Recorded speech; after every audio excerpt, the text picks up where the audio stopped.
The last time I saw my scarf, it was folded neatly on the guest bed. When I came back, they had replaced it. So it wouldn't bring in the old smell. And that somehow hurt more than words ever could. If you've ever left a part of yourself in someone else's home, only to find it quietly gone, come sit with me a while. Leave a comment, subscribe. We'll sip something warm and remember together. It's strange how memory clings to fabric, a scent, a stitch, the worn edge where my fingers used to rest. That scarf had been mine through storms and summers, and yet to them, it was just musty. Let me tell you about the day I understood I no longer belonged. I wake up before the house does, not out of necessity. There's nothing urgent waiting, no lunches to pack, no sink full of dishes, just habit, like the creak in my knees or the way I hum when tying my robe. The morning light hasn't yet touched the curtains, but I shuffle toward the window, feeling for the switch on the kettle. They say silence is golden, but they don't live in it. This silence, this particular kind, it presses on your chest like a weight you forgot to set down. Not angry, not cruel, just vast. Vast, like a room that used to echo with voices and now doesn't remember your name. I moved in with my daughter's family 6 months ago. "Just until you feel better, Mom," she'd said after my fall. I had slipped in the garden, twisted my ankle, and suddenly the world decided I needed watching. I hadn't asked to move, but I didn't say no either. Her house is modern, open plan, so many clean lines, glass and polished wood. A museum of newness. I brought so little with me. One suitcase, my scarf, some photo albums, a wooden spoon worn smooth by decades of stews. They said it was temporary. But no one talks about when I'll leave. There's a guest room at the back. It used to be the laundry room, I think, but they cleared it out and gave me a twin bed with white sheets and a lavender pillow. It smells like linen spray and something faintly sweet. Not home, but not unkind. Still, I keep quiet.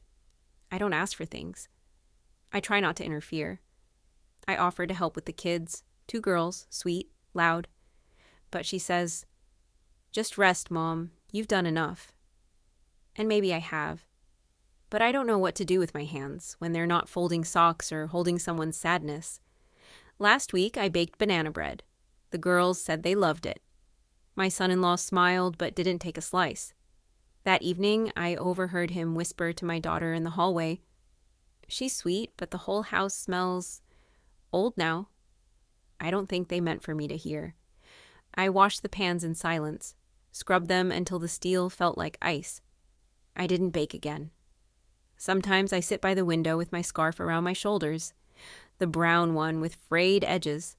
I've had it since my late 30s. My husband once called it ugly as sin, but wore it the day his coat button popped off in the snow. He smelled like pine and tobacco that day. I kept the scarf ever since. It smells like years. Now it's just me and the light coming in, the faint clatter of a distant breakfast, and the soft ache behind my ribs. The kind that doesn't demand attention, only takes up space. But I suppose we all do that, in the end. Take up space. Quietly, and hope someone notices. To be continued. I wasn't always this quiet. There was a time when my hands moved without rest, stirring pots, adjusting hems, wiping tears that didn't always belong to me. A time when every moment was occupied by someone else's need. I didn't think of it as sacrifice then. It was just life. A woman's rhythm, passed from mother to daughter like the proper way to fold a sheet or pack a school lunch. I met Charles in 1975 in the parking lot behind the town library. My heel had snapped on the curb, and he offered his arm like it was second nature. We married a year later, moved into a little house with a red door and a yard that bloomed wild every spring. I planted lavender under the kitchen window for the scent. He built a sandbox for the children, even before we had them. We had 2, Grace and Michael. Grace was born on a Monday when the sky broke into soft rain. I remember the scent of warm milk and the tremble in Charles's voice as he whispered, "You made this." And I had. I made so much of what we had. Charles worked long hours at the hardware store. I stayed home, not because I was told to, but because I believed in being there. For every skinned knee, every spelling test, every night Grace came home crying because someone didn't sit next to her at lunch. I didn't clock out. I didn't count hours. I counted moments. There's a photo I keep folded in a cookbook. Me in the kitchen, flour on my cheek. Michael holding a wooden spoon like a sword. I remember that day. He had a fever, and Grace wanted brownies, so I balanced both. A cool cloth on his head, a mixing bowl in my hand. No one ever said, "Thank you." But that's the thing. I wasn't waiting for it. I measured love in packed lunches and folded laundry, in remembering who hated peas and who liked their apples peeled, in waking up early so the house felt warm before the alarm clocks did. When Charles passed, I didn't know how to grieve in front of the children. I remember standing at the stove 2 days after the funeral, stirring oatmeal, tears slipping into the pot. Michael came in, sleepy-eyed, and asked, "Is it maple today?"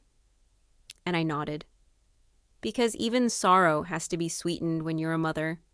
I sold the house 5 years ago. It was too big, too full of echoes. Grace offered to have me move in then, but I said no. I wanted her to live her life, not inherit mine.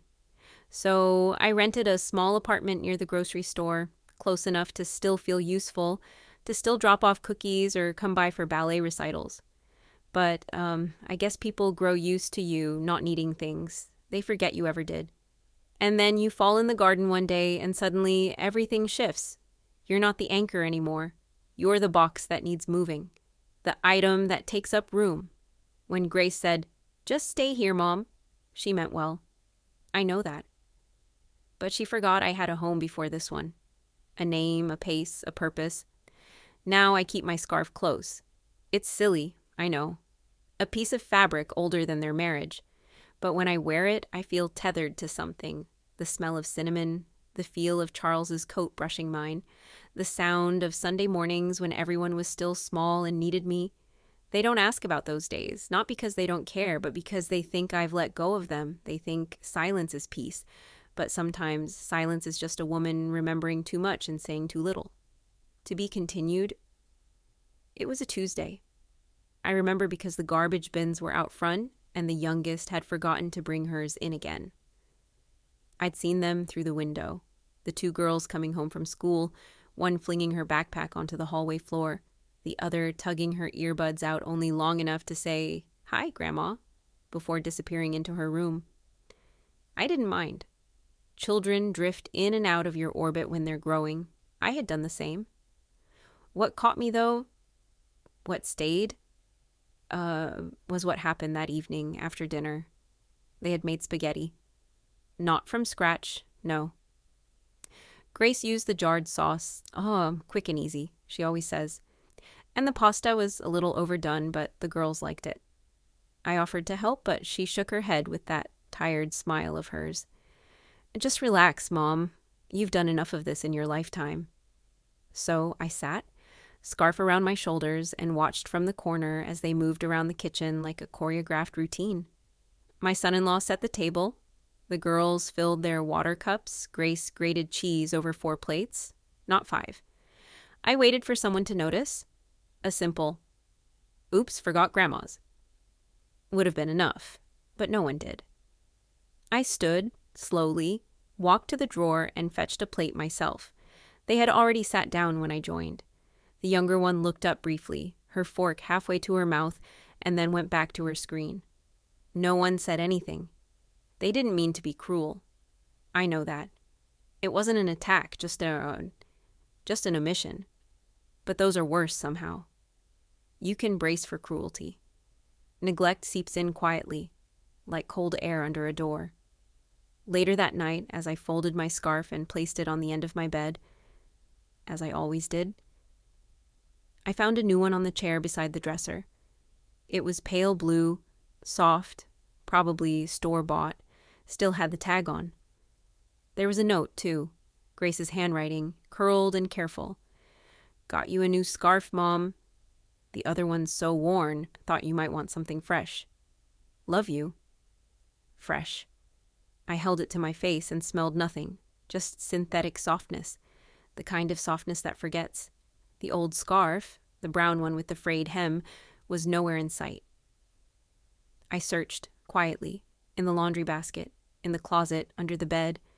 I even checked the hallway hook where I usually left it. Gone. I didn't ask her. I didn't want her to lie, or worse, tell me the truth.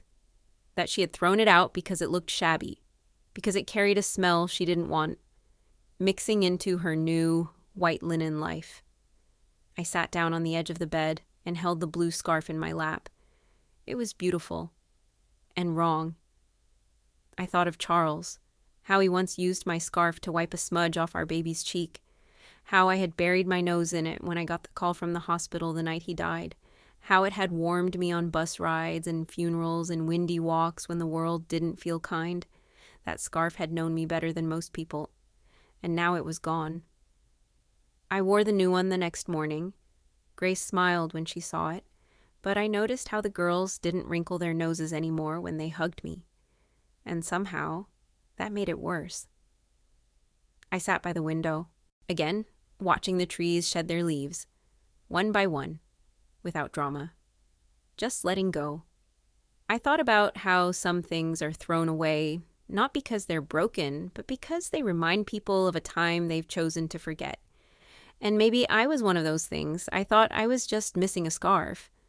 But maybe what I'd really lost was the permission to belong. The hardest part wasn't the scarf. It wasn't the forgotten dinner plate. It wasn't the way Grace spoke to me with a tired kindness, as if I were a guest who'd overstayed her welcome but hadn't quite noticed. No, as it was the moment I realized they were living a full life around me, and I was no longer part of its shape. It happened quietly, the way most things do when you're fading from a picture. It was Grace's birthday. Not a milestone one. She turned 43. But still, in the past, we always marked it with care. When she was small, I used to sew a little something for her each year. A felt purse, a handmade apron. When she got older, it became bundt cakes and cards written late at night after the dishes were done. This year, I asked 2 weeks in advance if I could bake something. She laughed gently and said, "Don't worry about it, Mom. The girls and I are doing a brunch thing. Sam booked it." So I didn't. I sat in my room that morning, brushing my hair slowly, listening to the clatter of heels and perfume sprays and coat zippers. I stayed out of the way. I didn't want to be a bother. Then the front door opened, and just before it closed behind them, I heard her say, "Oh, did someone tell Grandma we're going?" Silence. Then a muffled voice. "She'll be fine. She never comes anyway." And that was it. Click. The house was quiet again. I stood there for a long time, not angry, not hurt, not in the usual way. It was something slower, like watching dust fall in sunlight, like realizing you've become something people plan around, not with. At noon, I made myself tea.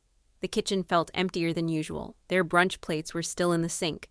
Crusted eggs, a half-sliced tomato, a smear of avocado left on a child's fork. I cleaned them without thinking, without gloves. My hands moved like they used to, but slower now. Older. I didn't cry. Instead, I went back to my room and pulled out the old tin box where I kept bits of thread and thimbles. From habit more than purpose. My hands needed something to hold that wasn't invisible. Tucked beneath a roll of faded ribbon, I found one of Grace's old barrettes, the kind she wore in 3rd grade when she insisted on parting her hair straight down the middle.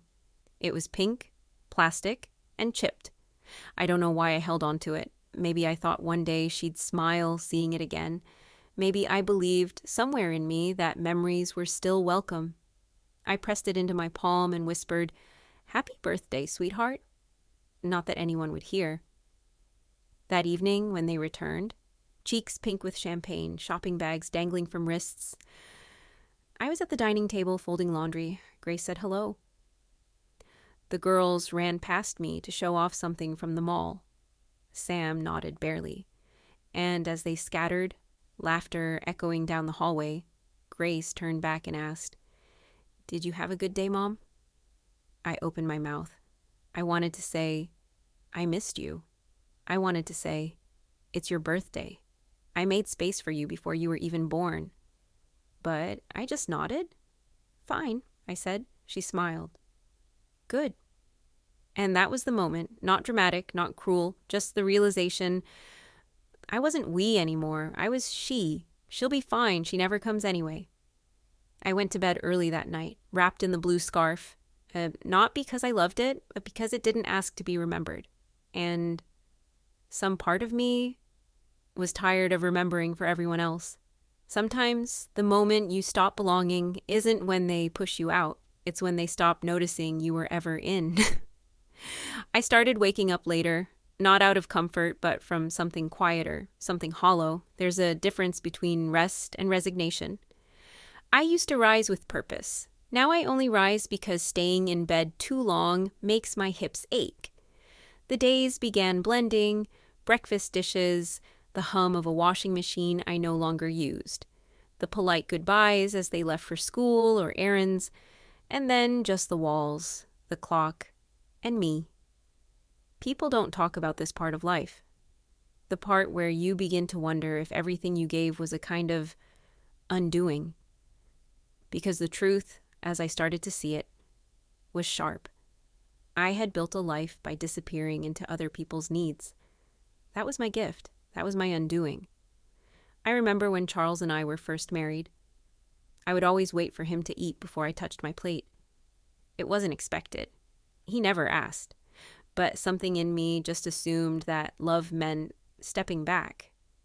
When Grace was born, I stopped wearing earrings. She used to tug at them, and I thought, well, it's just jewelry. Then came the heels, the lipstick, the books I hadn't finished, the piano lessons I wanted to take again but never found time for.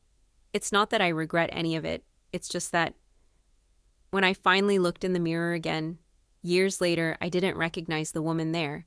Her eyes were tired, her hands calloused and cracked, her body soft from years of waiting, carrying, bending.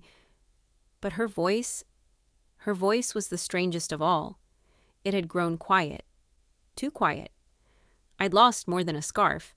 I'd lost my name in their daily language, my rhythm in the house, my stories on the walls. At dinner, they talked about school, about projects, about Sam's new work-from-home schedule. I listened, smiling when appropriate, laughing softly when someone made a joke, but no one asked what I had read that day. No one asked what I thought of the birds nesting by the garden lamp. No one noticed when I began wearing the same sweater 3 days in a row. It wasn't their fault. I had trained them well to see me as help, as comfort, as background. Even Grace, my own daughter, I had modeled for her a version of womanhood that never said, me, only you first. And now she wore it like a coat, and I watched her teach it to her daughters, and it broke something in me. Not because they were unkind, but because I had taught them to look through me, and they had simply learned. One evening, I sat at the dining table long after everyone had gone to bed. The lights were low, the air heavy with leftover spaghetti and the faint smell of detergent. I took out a notebook. I wrote one line. I used to be a whole person. I think I still am. Somewhere. I stared at it for a long time. Then I turned the page and wrote nothing else. Just closed the book, placed it under my pillow. I don't know why. Maybe I wanted the words to press into my sleep. Maybe I wanted to carry them with me somehow so I wouldn't forget again. It's one thing to give yourself to others. It's another to realize no one kept the receipt.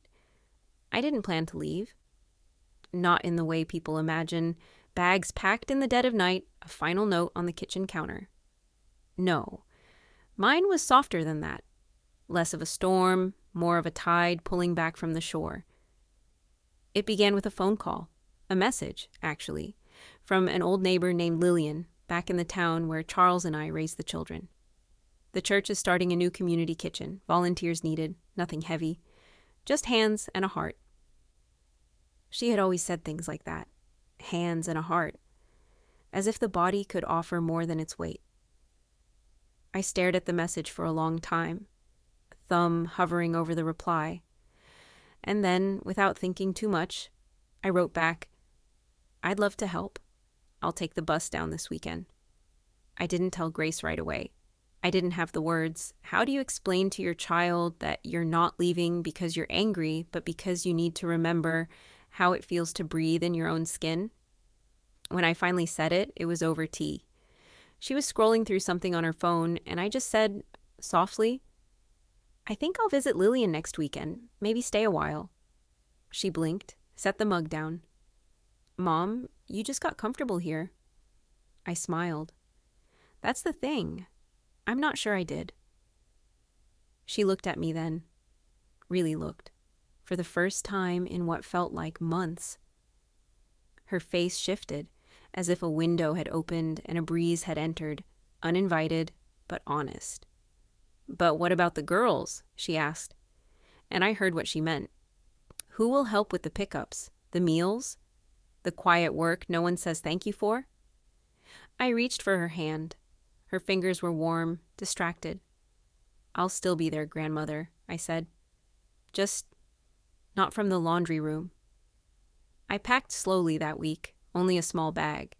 My body couldn't carry more anyway. I found the scarf again, the brown one. Folded in the garage, on top of a box labeled "to donate." There was a faint dusting of flour on one edge, a ghost from some forgotten baking day. I didn't cry, just held it to my chest, breathing in the time it had held for me. I placed it on top of my folded sweaters, not hidden, not discarded, claimed. On the morning I left, no one was awake yet. The sky was a soft gray, the kind of color that doesn't promise anything, but doesn't threaten either. I left a note on the kitchen table. "Gone to see an old friend.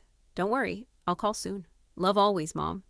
And I walked out the front door with nothing more than my bag, my scarf, and the slow return of something I hadn't felt in years. Not freedom, not even happiness. Just, self. A small ember in the ribs, quiet and persistent, refusing to go out. Sometimes leaving isn't an escape, it's just remembering that your story is still being written, even if no one else is reading it yet. The town hadn't changed much. The bus dropped me off near the corner grocery, where the old man still carved fruit into animals for our children, even though fewer children came these days. The air smelled like early spring, damp earth and lilacs, faint and stubborn. I hadn't smelled that in a long time. I hadn't realized how much I missed it. Lillian met me on the sidewalk, wrapped in the same green cardigan she'd worn since I knew her. She hugged me like I had just come back from war. "I thought you might not show," she whispered. "I nearly didn't," I said. She didn't ask why. She just took my bag and said, "There's soup at home." Her spare room had a window that faced the street. I spent the first morning just sitting there, watching light move through the lace curtains. She offered me a set of drawers, but I only had a few things. I folded my scarf into the top one, careful not to crush the corner with the fray. In the afternoons, we walked to the church together. 2 old women, one with a cane, the other with stories. The kitchen was small and warm. We chopped onions, stirred broth, passed ladles, and listened to soft chatter echo through the tiled walls. No one asked what I used to be. They only asked, "Would you like to sit? Would you like some tea?" And for the first time in years, I said yes, without guilt. Each day found a rhythm. I watered the herbs in Lillian's window box. I swept the porch before the mail came. I started writing again. Small things, just for myself. Lists of smells I loved. The way the spoon clinked against the cup when stirred just once. Names of birds I saw from the window. There was a girl at the soup kitchen, maybe 11, who wore a coat 2 sizes too big. One day I saw her stare at the scarf around my neck, not with wonder, but with wonder. "Did someone make that?" she asked. I nodded. "Does it have a story?" I smiled. "It has many." She didn't ask what they were, just nodded as if she understood. Maybe she did. Grace called a week later. Her voice was soft, as if afraid of waking something. "How are you?" she asked. "I'm all right," I said. "I'm learning to be still without disappearing." There was a pause. I found your notebook, she said. The one under your pillow. I closed my eyes. I'd forgotten. I read the line you wrote, she continued, about being a whole person. I said nothing. I didn't need to.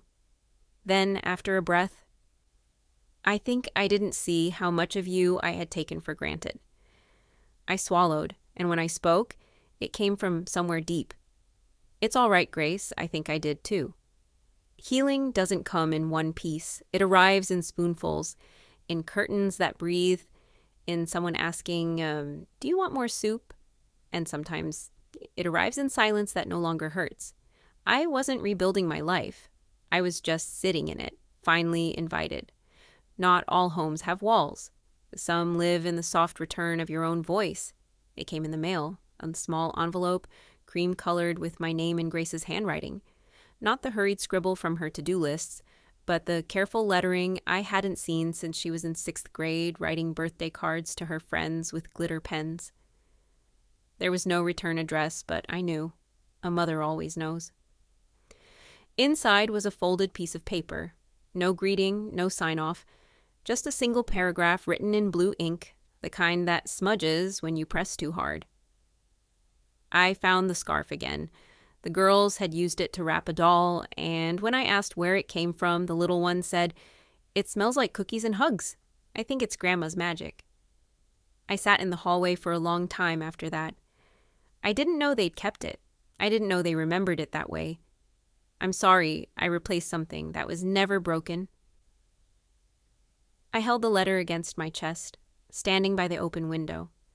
The scent of garden soil rose from below. Lillian had planted marigolds that morning. A breeze moved through the room, gentle and full of dust and light. I didn't cry. I just stood there, letting the wind read the letter with me. That evening, I took out my sewing kit. It had been tucked under the bed, half forgotten. I found the brown scarf in the drawer, still soft, still frayed at the hem. I threaded a needle slowly, hands steady in a way they hadn't been for years, and began mending the edge. Not to erase the wear, but to honor it. Each stitch felt like a word I had once swallowed. Each tug of thread, a way of speaking again. Later, I wrote Grace back. No lecture, no ache, just this. I kept it because it kept me. I left so I wouldn't forget who I was before I was useful. And I'm okay now. I hope you are too. I didn't send it. Maybe I would, someday. But it was enough to write it. Sometimes closure isn't in the response. It's in the knowing that you still have something to say. Now, I sit in the sunroom most mornings, the scarf folded beside me, a cup of tea in hand. Lillian joins me when the kettle whistles. We speak less these days, but when we do, it's never rushed. There's a rhythm to this quiet, a grace in not needing to prove anything, a wholeness in being alone but not forgotten, and a strange, gentle joy in being old enough to stop chasing rooms that don't want you in them. I still think of Grace, of the girls. Sometimes I imagine them opening the linen closet and finding the scarf again, lifting it to their faces and breathing in something warm and lingering. I hope it reminds them of me, of the me that was always there. Soft, present, woven between moments, not loud, not praised, but never gone. Some stories don't end with applause. Some end with a letter never sent, a stitch in an old scarf, and a woman finally seated in the center of her own life.